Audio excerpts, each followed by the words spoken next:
Happy birthday mga ka-vibes! For today's video guys, magpapagupit daw tayo kasi mahaba ng buhok natin. Oh? Pero parang manipis pa man, di ba? Kita nyo naman. So tara, ito lumabas na tayo ng bahay, no? Kasi puntahan natin yung suki natin.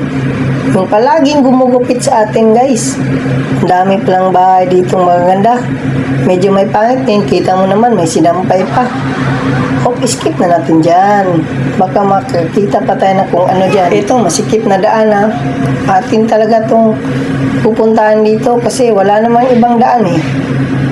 Kumbaga, ito talaga ang shortcut. Ito, sumalapad naman tayo. Medyo mainit mga ka-vibes. Pero okay lang. At wala tayong dalang payo. Matitiis naman natin to eh.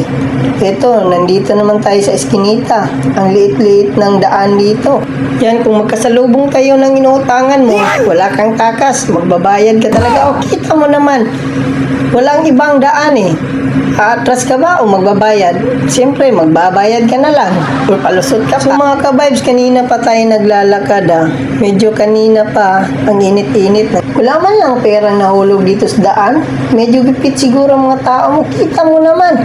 Ang linis-linis ng daan dito. May mga batang naglalaro nga eh. Pero wala pang mga marites ah. Mayang hapon pa siguro o gabi. Butin lang, walang marites para hindi naman tayo babantayan ng buhay natin. Wala ibang ginagawa yung mga marites na yan. Binabantayan lang buhay natin.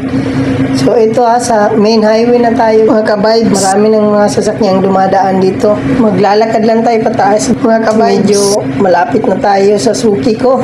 Umanda ka na dyan suki ko. Nandito na ako. Magpapagupit na sa iyo. Magkakapera ka na naman. Ito mga ka-vibes. Tingin ko lang medyo walang tao ngayon. Sana nga walang tao doon sa ating paggugupitan para naman tayo lang ang maasikaso agad para makabalik agad tayo ng bahay kasi marami pa tayong gagawin sa bahay tulad ng matulog, kumain at gigising na naman upang mag-sales. So ito na talaga ka-vibes. Ayan, andito na tayo. Ito yung suki ko guys, naka-aircon pa yung barbershop niya. Tingnan nyo naman diba? Maraming tao. A few moments later. So, eto na mga ka-vibes. Ayan, magic. Ready na tayo ulit.